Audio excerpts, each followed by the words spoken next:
CPNS Kemenkumham tahun 2024 telah rilis. Silakan kalian bisa simak video ini karena ada beberapa perubahan dan ketentuan terbaru berbeda dengan tahun sebelumnya, mulai dari tahapan tes, kuota formasi, syarat pendaftaran, dan juga ketentuan lainnya. Silakan kalian simak dan tonton video sampai selesai agar tidak ada informasi yang ketinggalan.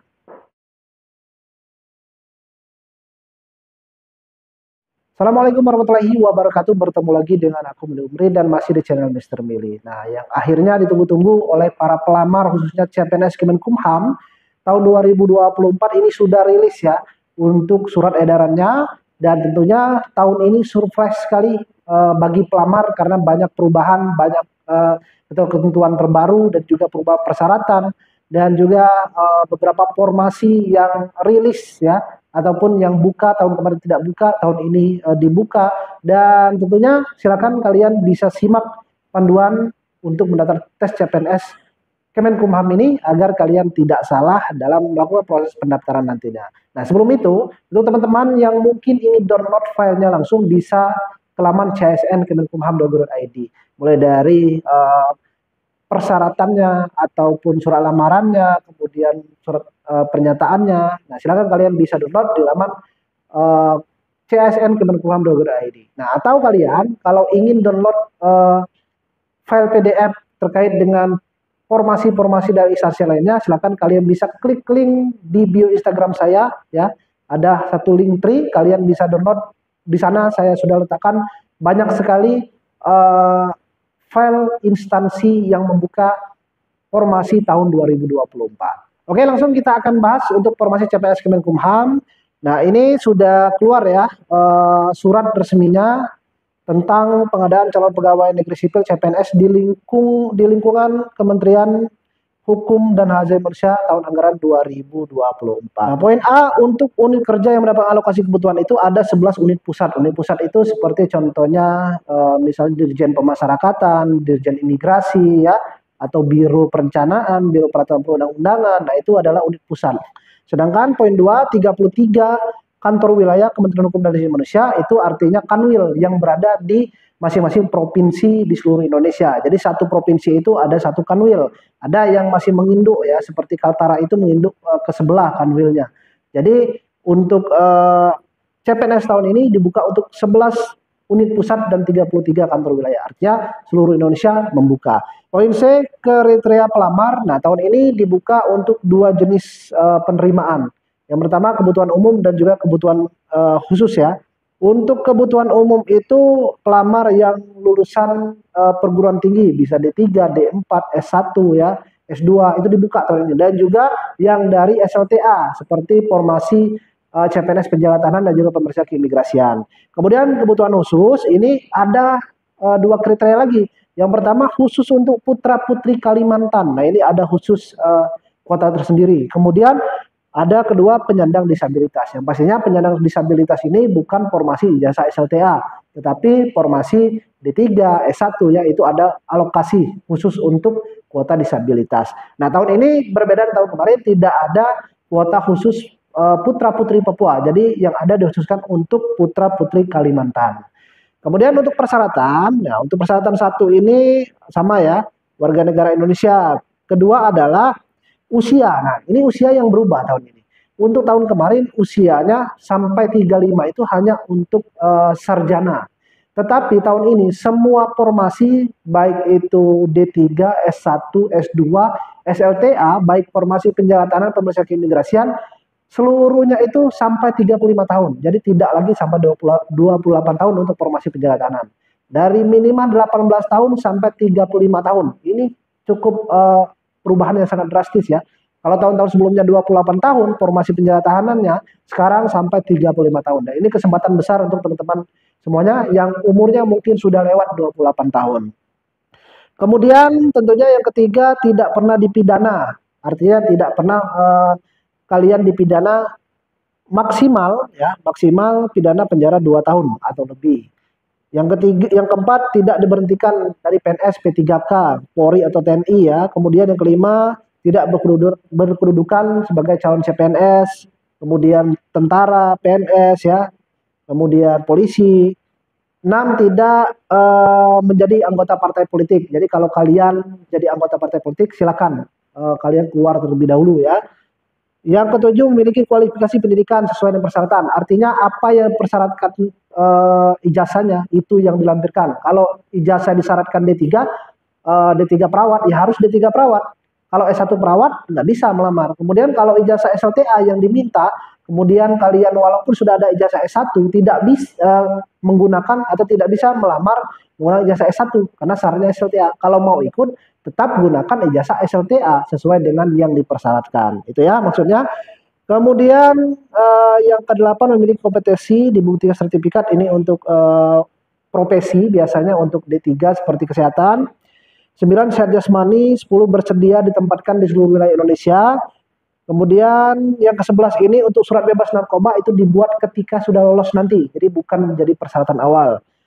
Ke-12 pelamar dengan promosi jabatan penjaga tahanan pemeriksaan keimigrasian. Ini kalian kalau ingin mendaftar di domisili lain, artinya di luar wilayah provinsi lain, wajib membuat surat keterangan domisili dari Kades atau Lurah sesuai dengan di mana kalian ingin mendaftar domisilinya. Misalnya kalian KTP asli Jawa Barat, ingin melamar di Kanwil Jawa Timur, karena kuota di Kanwil Jawa Timur itu banyak. Ini khusus untuk ijazah SLTA ya, formasi pemeriksaan keimigrasian dan penjaga tahanan.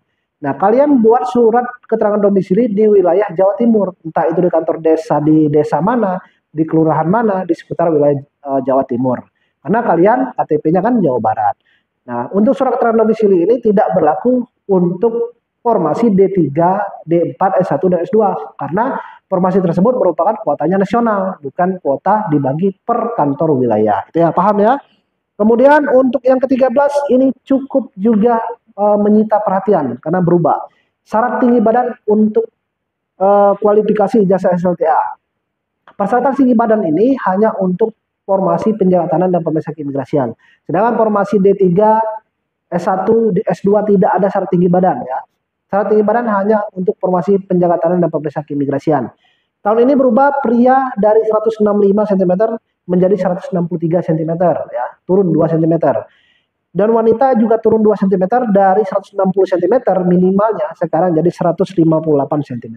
Wah, ini mantap karena mungkin Kemenkumham evaluasi ya, karena tahun kemarin banyak yang terkena tinggi badan. Ya, tahun ini tinggi badannya dikurangi. Inilah namanya persyaratan terkadang berubah ya, tidak ada yang tetap. Tahun ini tingginya segini, tahun depan belum tahu tingginya berapa. Nah, kemudian untuk pelamar merupakan lulusan. Nah, untuk jenis kebutuhan umum ini seperti jabatan S2, widyaswara atau dosen ini ya, kebutuhan ahli pratama, analis kebijakan ini D3 dan S1 sesuaikan dengan ijazah yang dilamar tentunya. Dan pastinya untuk jenis kebutuhan ini ada nilai IPK yang digunakan minimal 2,75. Kemudian untuk kesehatan seperti apoteker, bidan ya, perawat itu harus menggunakan STR ya, surat tanda registrasi. Itu wajib harus ada. Nah, untuk kebutuhan jabatan penjaga tahanan dan pemeriksaan keimigrasian, ini ijazahnya SLTA. Entah itu ijazah SMA, SMK, madrasah aliyah, paket C, semua jurusan bisa ya. Nah, ijazah SLTA ini bagi teman-teman yang berasal dari sekolah luar negeri, silakan ijazahnya disetarakan dulu ya. Di mana disetarakan di Kementerian Penyelenggaraan Urusan Pemerintah di bidang pendidikan seperti Kemendikbud. Jadi hanya untuk lulusan luar negeri saja. Sedangkan yang lulusan bukan luar negeri, ijazah SLTA-nya SMA, SMK, madrasah aliyah, paket C tidak perlu disetarakan. Yang disetarakan hanya untuk lulusan luar negeri saja. Nah, kemudian untuk jenis kebutuhan putra-putri Kalimantan ini bukan formasi SLTA ya, tapi formasi lain seperti formasi S1, D3 ya, S2. Nah, itu untuk putra-putri Kalimantan dan juga termasuk jenis kebutuhan disabilitas. Nanti kalian bisa baca sendiri ya. Karena tidak ada perubahan yang signifikan dengan tahun-tahun sebelumnya. Nah, untuk tata cara pendaftaran masih sama. Tata cara pendaftarannya ini kalian melamar melalui portal scsn.bkn.go.id. Mulai buat akunnya dari tanggal 20 sampai 6 September. Buat akunnya tanggal 21 boleh, 22 boleh ya. Atau kalian mau buat akunnya tanggal 23, mendaftarnya tanggal 5 September boleh. Jadi tidak harus di hari yang sama. Yang pastinya baca dulu persyaratan, siapkan baru melamar atau mendaftar di portal scsn.bkn.go.id. Jadi tidak harus di hari yang sama pembuatan akun di hari itu, pendaftaran di hari itu. Tapi kalau kalian sudah siap, ya tidak apa-apa. Langsung setelah buat akun, langsung lakukan proses pendaftaran. Selanjutnya adalah pelamar hanya bisa memilih satu formasi dan satu instansi. Nah, jadi artinya kalian mengambil formasi CPNS penjaga tahanan ini, ya kalian sudah mendaftar instansi Kemenkumham, tidak bisa mendaftar kejaksaan. Kemudian formasi Kemenkumham kalian sudah mendaftar formasi penjaga tahanan, ya instansi Kemenkumham formasi penjaga tahanan, tidak bisa lagi mengambil pemeriksa keimigrasian. Jadi hanya boleh pilih satu saja. Nah, kemudian untuk persyaratan kita mulai dari yang jabatan non SLTA. Non SLTA itu atau D3 ya, S1, S2, sarjana lah. Nah, untuk non SLTA itu masih sama semuanya. Untuk persyaratan untuk surat lamaran, surat pernyataan itu sama ya. Kalian bisa download di laman csn.kemenkumham.go.id, itu sudah ada. Kalian bisa download. Nah, yang hanya ada tambahan contohnya adalah IPK. Nah, ini atau transkrip nilai yang ada IPK minimal 2,75. Kemudian ada juga tambahan surat berwarna atau scan berwarna surat penyetaraan ijazah dan transkrip nilai dari Kementerian Penyelenggaraan Usaha Pemerintah. Ini bagi yang lulusan luar negeri. Kemudian cetakan tangkapan layar direktoral hasil akreditasi. Jadi sertifikat akreditasi dari kampus kalian. Ya. Nah, ini untuk ijazah non SLTA. Nah, kemudian untuk putra-putri Kalimantan sama, kebutuhan penyandang disabilitas. Nah, ini kebutuhan disabilitas ini sama ya. Hanya saja meminta surat tambahan scan berwarna surat keterangan dokter yang menerangkan jenis disabilitas apa yang kalian miliki. Dan selanjutnya kalian diminta untuk membuat video ya, cuplikan video terkait dengan disabilitas atau kondisi fisik dari pelamar. Kalian upload di YouTube kalian, kemudian pada lama pendaftaran SCSN nanti link YouTube atau link video YouTube yang kalian buat tadi dimasukkan pada laman SCSN tadi. Nah, kemudian dokumen persyaratan jabatan SLTA. Nah, untuk jabatan SLTA ini surat lamaran, kemudian surat pernyataan ditanda tangan menggunakan elektronik materai, sama seperti yang tadi ya, elektronik materai semuanya. Elektronik materai ini kalian silakan download suratnya di laman csn.kemenkumham.go.id. Nah, untuk tata cara masukkan e-materai dan juga bagaimana cara beli e-materai sudah saya buatkan video. Silakan, tidak saya bahas secara rinci di sini ya. Silakan kalian bisa tonton ya. Untuk linknya ada di deskripsi video ini. Kemudian yang ketiga, kartu penduduk atau EKTP. EKTP itu KTP fisik ya, bukan KTP digital. KTP fisik atau kalau belum ada KTP, silakan kalian bisa menggunakan surat perekaman surat tanda perekaman EKTP atau KTP sementara dari Disduk Capil. Yang keempat adalah akte lahir. Akte lahir wajib kalian lampirkan dari Disduk Capil ya. Akte lahirnya keluarnya bukan dari dokter, bukan dari bidan ya, dari puskesmas, harus dari Dinas Kependudukan dan Catatan Sipil akte lahirnya. Akte lahir versi terbaru, versi yang lama juga boleh. Kemudian yang keempat, pas foto. Pas foto terbaru ukurannya ini 4x6 ya, biasanya formal dan latar belakangnya merah. Pas foto ini baju putih, kemeja lengan panjang, kemudian mau pakai jas, pakai dasi, pakai blazer, boleh. Untuk wanita jilbabnya warna hitam itu boleh. Jadi blazernya, jasnya atau dasinya warna hitam ya. Nah, itu ukuran 4x6, pas fotonya berbentuk file JPG biasanya. Kemudian dokumen kelulusan pendidikan. Nah, ini ijazah. Ijazah itu SMA, SMK, Madrasah Aliyah, paket C, atau lulusan luar negeri yang telah disetarakan, semua formasi bisa. Kemudian transkrip nilai atau daftar nilai. Ini daftar nilai yang berada di belakang ijazah ya. Itu yang di upload nantinya. Nah, saat upload ijazah yang di-upload itu boleh file PDF bagian depan dan belakang digabungkan boleh. Atau bagian depan saja boleh, tidak ada masalah. Yang tidak boleh untuk upload ijazah itu bagian belakang saja. Itu tidak boleh ya. Kalau bagian belakang saja artinya itu transkrip nilai. Tapi kalau yang namanya ijazah itu bagian depannya ya. Itu yang nanti diupload pada web scsn.bkn.go.id. Kemudian Scan berwarna surat keterangan domisili. Nah, ini bagi yang menggunakan domisili ya, yang sudah saya jelaskan tadi, itu di-scan juga. Selanjutnya untuk surat keterangan sehat ini tidak ada tahun ini. Jadi surat keterangan sehat tidak diminta tahun ini. Nah, ini enak ya. Tahun kemarin diminta surat keterangan sehat, berbadan sehat, tahun ini tidak. Kemudian untuk transkrip nilainya ini tidak ada ketentuan seperti sarjana tadi, nilainya harus berapa, tidak ada, yang penting dilampirkan saja. Nah, untuk tahapan tesnya, untuk non SLTA seperti D3 S1 kemudian penyandang disabilitas itu tahapan tesnya pendaftaran melalui laman SCCSN, kemudian SKD CAT dan juga SKB. SKB-nya ini ada substansi jabatan menggunakan komputer assignment test atau CAT. Jadi SKB CAT. Kemudian tes kesehatan, psikotes, kemudian praktik kerja. Ini ada praktik kerja ya nanti untuk yang beberapa jabatan sarjana. Kemudian ada juga nanti wawancara. Nah, ini tahapan tesnya ya. Kemudian untuk tahapan tes SLTA, nah ini yang jadi banyak ya perubahan ataupun banyak menjadi protes dari teman-teman. Tetapi yang namanya aturan ya seperti ini. Mungkin Kemenkumham punya pandangan tersendiri. Tingkat persaingannya juga cukup ketat artinya tahun ini. Nah, untuk tahapan tes dari SLTA itu sama. Yang pertama adalah mendaftar melalui laman SCCSN dari tanggal 20 sampai 6 September. Kemudian tes SKD CAT itu nanti diumumkan tempatnya ya. Itu kalian bisa lihat di web SCCSN kemenkumham.go.id. Kemudian tes SKB-nya, nah ini tes SKB-nya ini yang berbeda dari tahun kemarin. Kalau tahun kemarin tes SKB-nya kesemaptaan dan WPFK. Tahun ini ada 4 tahapan tes SKB-nya. Yang pertama, substansi jabatan menggunakan komputer assignment test atau CAT. Tes CAT ini berbeda dengan tes CAT di SKD CAT. Kalau SKD CAT tesnya sama ya, seluruh instansi apapun yang kalian ambil, Kejaksaan, Kemenkumham, Pemda misalnya sama.